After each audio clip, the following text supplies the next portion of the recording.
আসসালামু আলাইকুম প্রিয় ভিউয়ার্স, আশা করছি আপনারা ভালো আছেন। আমরা সকলেই জানি যে বর্তমানে পরীক্ষাতে কিন্তু সৃজনশীল অঙ্ক আসে। তাই অনেক অঙ্ক করে একসময় আমরা কি করতাম, অনেক অঙ্ক করে চেষ্টা করতাম পরীক্ষাতে সরাসরি কমন পাওয়ার। এখন কিন্তু সেই সুযোগটা আর নাই।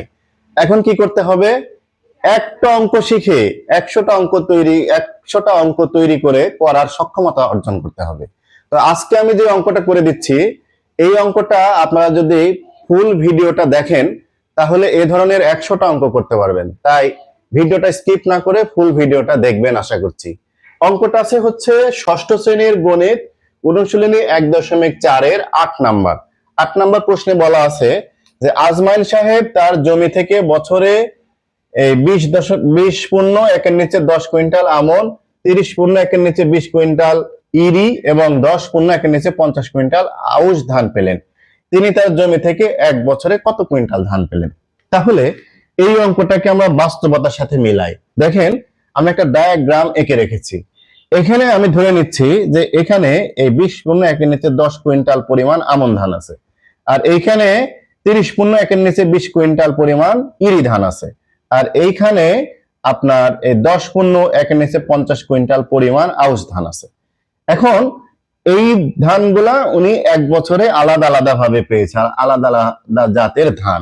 এখন এই সব ধানগুলাকে যদি আমি এই একসাথে করি, এখানে যদি ঢেলে দিই, এখান থেকে নিয়ে এসে এখানে রাখলাম, এটাও এখান থেকে নিয়ে এসে এখানে রাখলাম, এইটাও এখান থেকে নিয়ে এসে এখানে রাখলাম, তাহলে এখানে যে পরিমাণ ধান আছে সেটা যদি আমরা কোনো নিক্তি বা কোনো ডিজিটাল পাল্লা দিয়ে মেপে আমরা যদি বিভিন্ন এককে বের করি তাহলে মোট ধানটা কিন্তু আমরা পেয়ে যাব। এটা হচ্ছে কি বাস্তবে যে ঘটনাটা ঘটতো সেইটা। এখন এর গাণিতিক রূপটা কি হবে?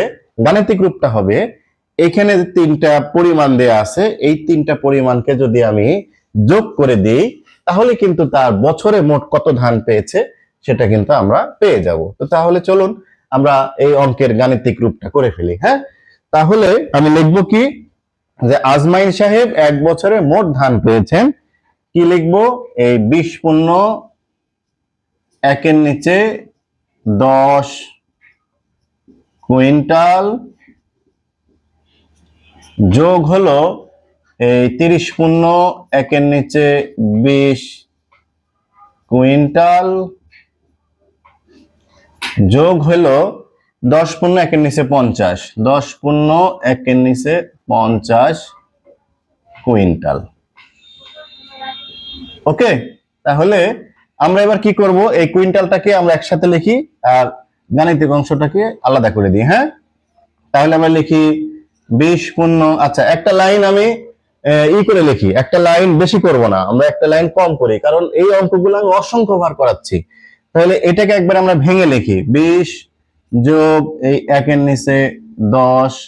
তারপরে যোগ এই 30 যোগ 20 যোগ এই 10 যোগ 50। আমি একটা লাইন বাড়ায় লিখতে পারতাম, লিখলাম না। হ্যাঁ, তাহলে সবার এককই কিন্তু কুইন্টাল। ঠিক আছে, আলাদা আলাদা একক কিন্তু আমরা একসাথে যোগ করতে পারি না, আগেই বলেছি।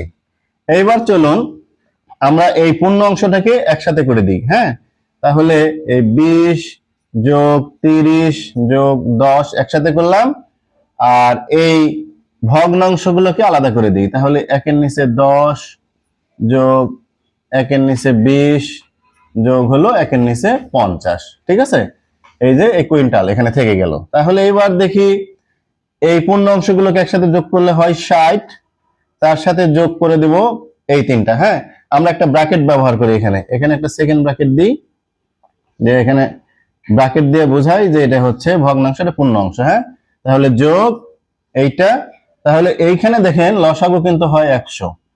লসাগু 100 কিভাবে, এগুলোর বেসিক কিন্তু আমার এই ফেসবুক পেজেও আছে, ইউটিউব চ্যানেলেও আছে, আপনারা দেখে আসতে পারেন। তাহলে এখানে হবে 10 যোগ এখানে হবে 5 যোগ এখানে হবে 2। ঠিক আছে, এখানে হবে 2, তাহলে টোটালটা হচ্ছে কুইন্টাল। তাহলে এবার আসুন তাহলে 60 যোগ এখানে হচ্ছে 17 নিচে 100। হ্যাঁ, এত কি, এত কুইন্টাল, এত কুইন্টাল সমান হলো, এটাকে আমরা লিখতে পারবো কি, একসাথে করে দিতে পারবো, তাহলে লিখতে পারবো 60 পূর্ণ 17 নিচে 100 কুইন্টাল। এটাই কিন্তু আমার মোট এক বছরে আজমাইন সাহেবের মোট প্রাপ্ত ধান। তাহলে আমরা লিখে দিই, অতএব আজমাইন সাহেবের মোট প্রাপ্ত ধান, এখানে এক বছরে লিখলে আরো ভালো হয়, এক বছরে মোট প্রাপ্ত ধান কত, এই 60 পূর্ণ 17 নিচে 100 কুইন্টাল। এই পর্যন্ত লিখলেই কিন্তু আমার অঙ্ক শেষ হয়ে গেল। কোন কোন স্কুলে উত্তর লিখতে বলে, যদি উত্তর লিখতে বলে তাহলে কি করব আমরা, এখানে উত্তর 60 পূর্ণ 17 নিচে 100 লিখে দেব। আশা করছি এই অঙ্কটা আপনারা খুব ভালোভাবে বুঝতে পারলেন।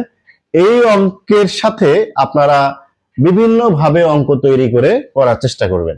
আর যদি কোনো কিছু বোঝার বাকি থাকে আমাকে কমেন্টে জানাবেন, আমি আবার ভালোভাবে বুঝিয়ে দেব। সবাই ভালো থাকুন, সুস্থ থাকুন, আল্লাহ হাফেজ।